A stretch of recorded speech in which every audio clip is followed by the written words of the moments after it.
से 3 अनदेखी खबरें जो इस पूरे विश्लेषण की नींव हैं।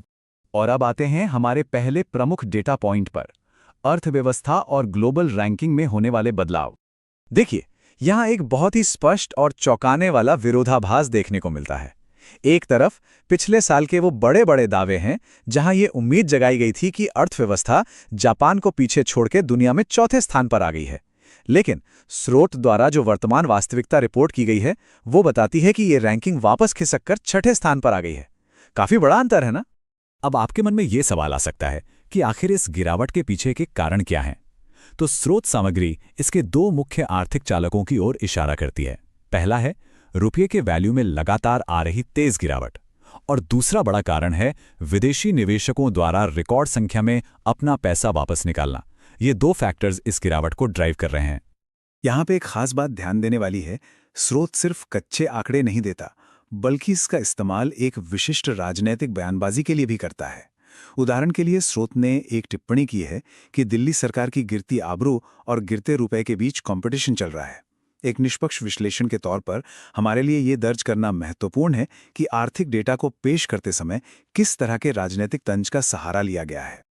चलिए, अब अर्थव्यवस्था से थोड़ा आगे बढ़ते हैं और अपने अगले विषय की ओर चलते हैं, प्रेस स्वतंत्रता सूचकांक, यानी ग्लोबल लेवल पर मीडिया फ्रीडम की स्थिति।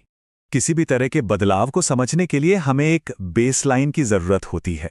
तो अगर हम पिछले साल के ग्लोबल प्रेस फ्रीडम इंडेक्स को देखें तो 180 देशों की सूची में रैंकिंग 151वें स्थान पर थी। ये तुलना करने के लिए हमारा स्टार्टिंग पॉइंट है। और अब इस साल का आंकड़ा देखिए, 157। जी हां, 180 देशों में से 157वां स्थान। ये साफ तौर पर दर्शाता है कि स्रोत के दावों के अनुसार प्रेस की स्वतंत्रता में सुधार होने के बजाय स्थिति में और अधिक गिरावट दर्ज की गई है।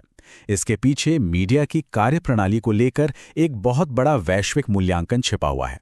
अब इस स्लाइड में जो सबसे दिलचस्प बात है वो ये है कि स्रोत सिर्फ ओवरऑल रैंकिंग बताकर नहीं रुकता, वो सीधे तौर पर इस डेटा की तुलना हमारे पड़ोसी देशों से करता है। डेटा इस बात पर जोर देता है कि प्रेस स्वतंत्रता की स्थिति अब पाकिस्तान, बांग्लादेश, नेपाल और श्रीलंका जैसे देशों से भी नीचे जा चुकी है। जब आप इसे इस तुलनात्मक नजरिए से देखते हैं तो इस गिरावट की गंभीरता सच में बहुत बढ़ जाती है। आगे बढ़ते हैं हमारे तीसरे डेटा पिलर की तरफ, वीडैम डेमोक्रेसी इंडेक्स और लोकतांत्रिक ढांचे के वर्गीकरण में हो रहा बदलाव। स्रोत के आंकड़ों के अनुसार इस विशिष्ट डेमोक्रेसी इंडेक्स में भी हमें एक गिरावट का रुझान देखने को मिलता है। 179 देशों की इस सूची में इस वर्ष 5 स्थानों की गिरावट दर्ज की गई है, जिसके बाद वर्तमान रैंकिंग 115वें स्थान पर आ गई है। लेकिन यहाँ सबसे अहम पॉइंट सिर्फ रैंकिंग का गिरना नहीं है। बात यह है कि लोकतांत्रिक ढांचे को परिभाषित करने वाला शब्द ही बदल दिया गया है। स्रोत एक बहुत ही गंभीर टर्म इस्तेमाल करता है, इलेक्टोरल ऑटोक्रेसी, यानी चुनावी निरंकुशता। इसका सीधा सा अर्थ यह बताया गया है कि यद्यपि चुनाव होते हैं, लेकिन लोकतांत्रिक स्वतंत्रता और संस्थागत स्वायत्तता के स्तर पर गंभीर सवाल खड़े किए गए हैं।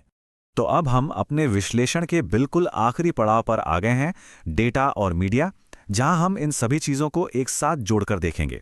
अगर हम पूरे विश्लेषण को एक साथ समेटें तो स्रोत ने मुख्य रूप से 3 अलग अलग क्षेत्रों में एक बड़े डाउनफॉल को पॉइंट आउट किया है। पहला, अर्थव्यवस्था का खिसककर छठे नंबर पर आना। दूसरा, प्रेस फ्रीडम इंडेक्स में गिरकर 157वें स्थान पर पहुंचना। और तीसरा, डेमोक्रेसी इंडेक्स में 115वें स्थान के साथ इलेक्टोरल ऑटोक्रेसी का टैग मिलना। और अंत में ये पूरा एक्सप्लेनर हमें एक बहुत ही गहरे सवाल के साथ छोड़ जाता है। जरा सोचिए, जब एक तरफ घरेलू मीडिया का नैरेटिव कुछ और कह रहा हो और दूसरी तरफ ग्लोबल इंडेक्स का डेटा एक बिल्कुल अलग तस्वीर पेश कर रहा हो, तो ऐसे में सत्य की खोज के लिए डेटा ट्रांसपेरेंसी कितनी जरूरी हो जाती है। घरेलू चर्चाओं के समानांतर इन अंतर्राष्ट्रीय मैट्रिक्स को ट्रैक करना सिर्फ जानकारी जुटाने के लिए नहीं, बल्कि एक जागरूक नजरिया विकसित करने के लिए भी बेहद अहम है। इन आंकड़ों पर